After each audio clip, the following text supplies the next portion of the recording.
ஏக குடும்பத்தின் சார்பாக உங்கள் அனைவரையும் வரவேற்கிறேன். தினம் ஒரு திருக்குறள் மூலமாக உங்களை சந்திப்பதில் மகிழ்ச்சி.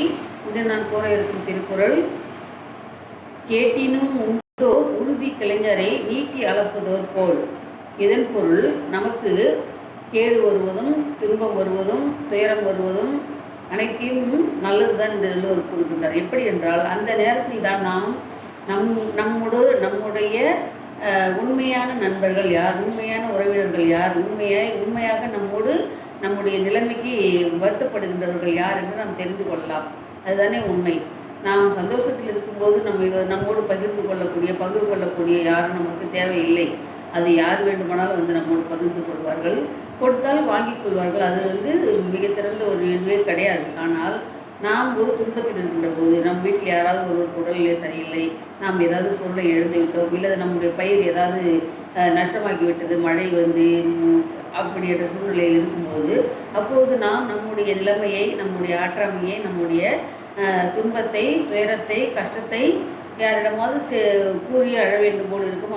யார் தொழிலாவது சாய்ந்து அவர்களிடம் நம்முடைய வருத்தத்தை தெரிவிக்க வேண்டும் என்று இருக்கும். அப்படிப்பட்ட சூழ்நிலை யார் ஒருவர் தன் தோளை கொடுத்து நம்மை தாங்கி பிடித்து, இதெல்லாம் கடந்து போகும், நாம் இதை சமாளிப்போம், நான் உங்களுக்கு உதவி செய்கிறேன், என்னால் முடிந்ததை நான் செய்கிறேன், அதை கொண்டு மீண்டும் மற்றதை மீண்டு வரலாம் என்று கூறக்கூடியவர்கள் தான் உண்மையான நண்பர்கள் என்பதை நாம் தெரிந்து கொள்ளலாம்.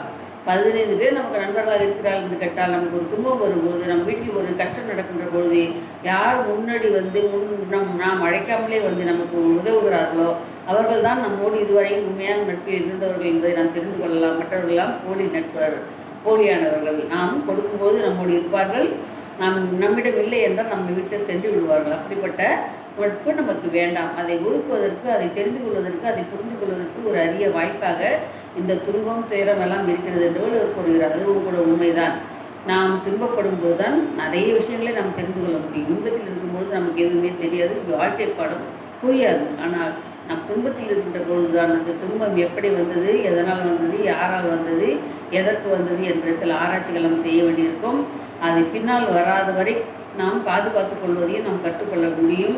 இப்படிப்பட்ட நல்ல பாடங்களை கற்பிப்பதற்காகத்தான் நமக்கு இந்த துயரங்கள், துன்பங்கள், அனைத்து இல்லல்களும் நமக்கு சேர்கின்றன என்று வள்ளுவர் கூறுகின்றார். அப்பொழுது நாம் தெரிந்து கொள்ளக்கூடிய நல்ல நண்பர்களை நாம் வாழ்நாள் முழுவதும் அவர்களை நம்மோடு கைகோர்த்து கொண்டு செல்ல வைத்துக் கொள்ள வேண்டும்.